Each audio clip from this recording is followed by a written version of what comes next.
সরাসরি বিএনপির রাজনীতির সাথে সম্পৃক্ত এমন কোন মানুষ এখানে আছে? এখানে জামাতে ইসলামীর এখানে প্রপোজড অনেক এখানে উপদেষ্টা হয়েছে, এখানে বিএনপি প্রপোজড অনেকে উপদেষ্টা হয়েছে, কিন্তু এই গভর্নমেন্টের যত ধরনের ব্যর্থতা, যত ধরনের সীমাবদ্ধতা, আমাদের প্রত্যাশা এবং প্রাপ্তির মধ্যে যে দৃশ্যমান ব্যবধানটি রয়েছে, সেই ব্যবধানটির পুরোটা দায়ভার এনসিপির নিতে হয়েছে। অর্থাৎ এনসিপির এই রাজনীতিটা শুরু করেছে এই গভর্নমেন্টের দায় নিয়ে। এখন দেখেন, এনসিপি মানুষ এনসিপি থেকে অনেক বেশি প্রত্যাশা করেছে, অনেক বেশি প্রত্যাশা করেছে। প্রত্যাশার যে মাত্রাটা সেটা ছিল আকাশচুম্বী।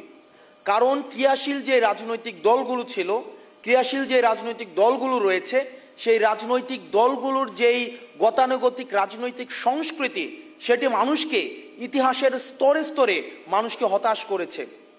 সেই জায়গা থেকে এনসিপির কাছে নতুনত্ব প্রত্যাশা করেছে।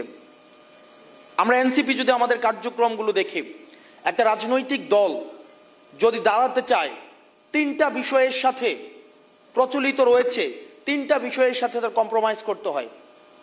এক নম্বর বিষয় এক্সিস্টিং মিডিয়া, দুই নম্বর বিষয় ব্যুরোক্রেসি, তিন নম্বর বিষয় ওই স্টেটের মিলিটারি। আমরা দেখেছি ক্রিয়াশীল যে রাজনৈতিক দলগুলো রয়েছে 2009 পরবর্তী সময়ে কিভাবে বিএনপিকে, জামাতে ইসলামকে কিভাবে এই মিডিয়া, এই ব্যুরোক্রেসি এবং মিলিটারি তাদের মৃত্যুর বৈধতা উৎপাদন করেছে। আমরা দেখেছি কিভাবে তাদেরকে রাজনৈতিকভাবে তাদেরকে নির্যাতন এবং নিপীড়নের মধ্য দিয়ে তাদের প্রত্যেকটি হত্যার কিভাবে বৈধতা উৎপাদন করেছে। কিন্তু অত্যন্ত দুঃখজনক বিষয় এবং পরিতাপের বিষয়, অভ্যুত্থান পরবর্তী সময়ে এই ফ্যাসিস্ট তিনটি অপশক্তির বিরুদ্ধে এনসিপিকে একা লড়ে যেতে হয়েছে।